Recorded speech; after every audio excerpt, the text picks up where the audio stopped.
This video is brought to you by Skillshare. Today, the US, Canada and Finland take on China and Russia in the Arctic. The Israeli military admits to severe errors in its October the 7th response, and Ukraine tops the agenda at this week's NATO summit. From TLDR News, this is your daily briefing for Friday the 12th of July, 2024. The United States, Canada and Finland have unveiled a new trilateral agreement, seen as an attempt to counter Russia and China in the increasingly strategic Arctic region. The Icebreaker Collaboration Effort, or ICE Pact, was announced on the sidelines of the NATO summit in Washington, D.C. this week, and aims to boost collaboration between the three countries on building polar icebreaker ships. The White House said Canadian, Finnish and American capacity and know-how for building polar icebreakers will help deliver a fleet of new polar icebreakers for ourselves, our allies and other partners. According to a US official, US allies want up to 90 icebreaker ships over the next decade.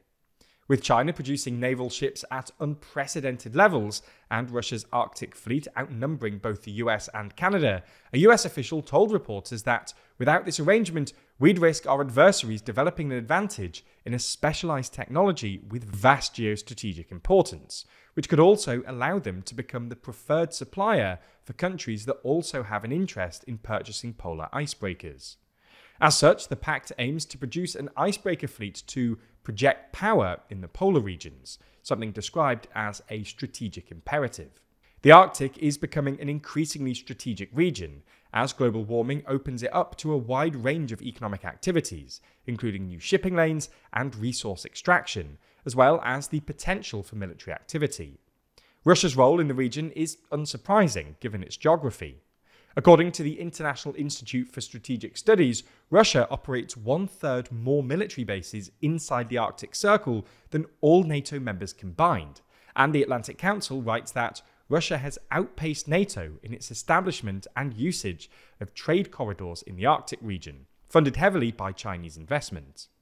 For China, it has, over the years, been growing its presence in the region, declaring itself in 2018 as a near-Arctic state, and signing an agreement with Russia last year on cooperation in the Arctic. As for NATO, the alliance's centre of gravity has moved northwards, with the recent accession of Finland and Sweden, meaning that every Arctic nation, bar Russia, is now a member of NATO. Just a few months ago, in March 2024, troops from 13 NATO states gathered for a major military exercise called Nordic Response, hosted by Norway, Sweden and Finland, which featured activities across the European Arctic. There's more on the way, but remember to subscribe and ring the bell for more daily briefing on Monday. Plus, if you want to support the channel like Mr. Stav, then consider joining the new TLDR membership program for just $1.99. The Israeli military has admitted it made severe mistakes and errors in its immediate response to the October the 7th attacks by Hamas. The internal probe focused on the Israeli kibbutz of Be'eri, which lies less than 5 kilometers from the border with the Gaza Strip. The kibbutz was overrun by about 340 Hamas fighters on October the 7th, the military says, and it ended up being one of the worst hit communities, with more than 100 people killed and dozens taken hostage by Hamas. The Israeli military's chief spokesperson said the army failed in its mission to protect the residents of kibbutz Be'eri. It's painful and difficult for me to say that. The report says that from the afternoon hours onwards, forces were waiting outside the kibbutz while the massacre continued inside. The IDF did not fulfill its mission to defend the residents in the most grave manner and failed in its mission. During the attack, there was a standoff between the Israeli military and Hamas militants, who were holding some 13 hostages inside a house. An Israeli tank fired at the house despite the presence of the hostages, a move that unsurprisingly drew criticism. The investigation, however, concluded that the tank fire was carried out professionally by a joint decision by commanders, and that the hostages inside were likely killed by the Hamas militants and not friendly fire, though further investigation is needed. Israeli Defense Minister Yoav Gallant says there should be a full state inquiry into security failings surrounding the October the 7th attack, though Prime Minister Netanyahu insists this shouldn't be done while the war in Gaza is still ongoing. Yesterday, at the NATO summit in Washington, D.C., the main topic of discussion was how best to help Ukraine and the commitments that NATO members can make in the country's war against Russia. For months, Ukraine's President Volodymyr Zelensky has been urging NATO allies to lift restrictions on Ukraine's use of long-range weapons against targets in Russia. He argued at the summit that such a move would be a game-changer in its war with Moscow. And this call gained a new sense of urgency this week, following a deadly wave of Russian attacks, in which a children's hospital in Kyiv was destroyed. Fortunately for Ukraine, the summit seemed to have made some major breakthroughs. The UK's new Prime Minister, Keir Starmer, has signalled to Ukraine that it can use Britain's Storm Shadow missile to strike targets in Russia. And after months of negotiation, the first F-16 fighter jets are being dispatched to Ukraine. NATO members also issued a declaration supporting Ukraine at the summit in Washington, not only promising additional aid, but pledging to back the country's, quote, irreversible path to NATO membership.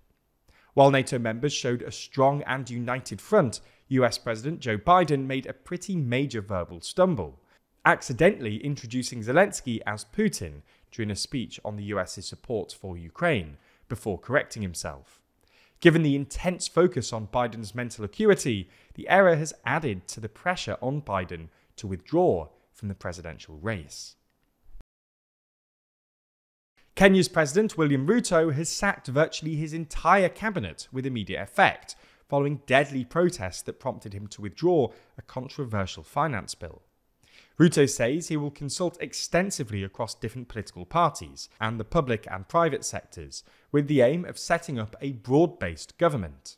He says the decision to sack all his ministers and the Attorney General, apart from the Deputy President and Foreign Minister, came after reflection, listening to Kenyans, and after holistic appraisal of his cabinet. Ruto says forming a broad-based government is necessary to implement radical measures to deal with things like the debt burden, expanding employment opportunities, eliminating waste, and, quote, slaying the dragon of corruption. Ruto had backed a deeply unpopular bill that would have raised taxes on a range of staple products and services, aiming to slash Kenya's significant budget deficit in order to meet International Monetary Fund recommendations. The bill sparked mass unrest and ended with several deaths as police used live rounds on demonstrators. Ultimately, because of the massive public opposition, Ruto backed down and said he would not sign the bill into law, but warned that it would have huge consequences. And finally, some uplifting news from Westminster. Data shows the newly elected British Parliament is the most diverse ever, with women making up more than 40% of the chamber for the first time in parliamentary history, an increase of 5 percentage points compared to before the election. The proportion of MPs from ethnic minority backgrounds is also a record 14%, and the UK has the biggest cohort of LGBT plus MPs of any country in the world. Keir Starmer's Labour cabinet is also the most gender equal, with 12 out of 26 positions being held by women. The new Prime Minister said he was proud of the role his party had played in improving diversity of Parliament.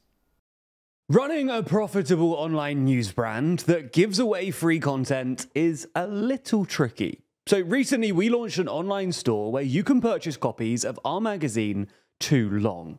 The thing is, setting up an e-commerce business is also pretty tricky. But fortunately, when it comes to websites and e-commerce, Skillshare is there to help, with me taking their very useful course, Shopify Essentials for Web Developers, when setting up the store. That's because Skillshare is the largest online learning community for creatives, with thousands of classes led by industry experts across film, illustration, design, freelance, productivity, and more. That means that Skillshare can help take your career, skills, hobbies, passions, or side hustles to the next level. There's hundreds of career-focused classes. That's courses from how to start a business to maximizing your workflow or digital marketing. The best news is that the first 500 people to use our link in the description will receive a 1-month free trial to Skillshare. So get started today.